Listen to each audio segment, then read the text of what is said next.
The debate over Uniform Civil Code is back in the public eye. This basically advocates one law for all citizens and essentially covers marriage and divorce, property and inheritance, adoption and maintenance. The problem with personal laws has been there since the British era. Before independence, both Hindus and the minorities had personal laws. They were based on scriptures and customs.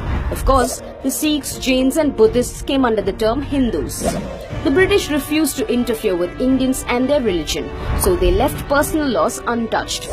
But different laws created a disparity between the people. Their only common factor is how unfair they are to women. Women gave voice to whispers of a uniform civil code. In 1937, a committee was set up to see if this was even possible, and it recommended a uniform civil code. This was mostly to reduce gender bias. But the committee's focus was only on Hindu laws. So when the report was submitted, Hindu leaders felt singled out and opposed the call. After independence, both Nehru and Ambedkar favored a common law for all. They even proposed it while drafting the constitution. But because of the opposition to this idea, Hindu personal laws were reformed, not replaced. By the 1950s, Hindu laws were codified even though it was not a popular decision.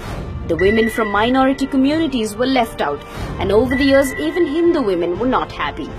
Nehru instantly agreed with the minorities but blamed it on the lack of consensus. 3 decades later, the debate returned to the courts. In 1985, Shah Bano, a 73-year-old woman, was divorced by triple talaq, and her husband refused to pay her alimony. When the case reached the Supreme Court, Bano's husband argued that he fulfilled his duties under the Islamic law. Unfortunately for him, the court invoked the All India Criminal Code and ruled in Shah Bano's favour. It also recommended a uniform civil code. The case got a lot of media attention and was inevitably politicized. The verdict came right after the 1984 Sikh riots when minorities were feeling threatened. They saw criminal code as a threat and uniform civil code as an attempt to impose Hindu values. In that environment, the Rajiv Gandhi government endorsed the verdict, and as a result, the Congress lost the 1985 election. Rajiv came back to power but did not have absolute majority. It was clear that Muslim leaders were unhappy. In 1986, the government decided to win them back. It passed a law making criminal code inapplicable to Muslim women. This was a huge setback for women's rights.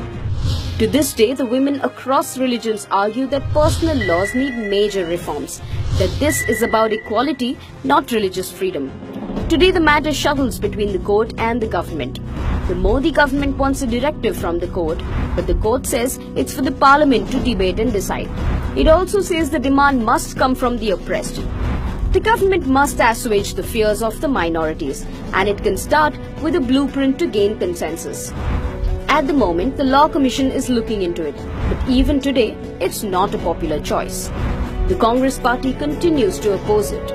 With elections scheduled in multiple states, the Muslim vote, it seems, is too dear to be lost once again.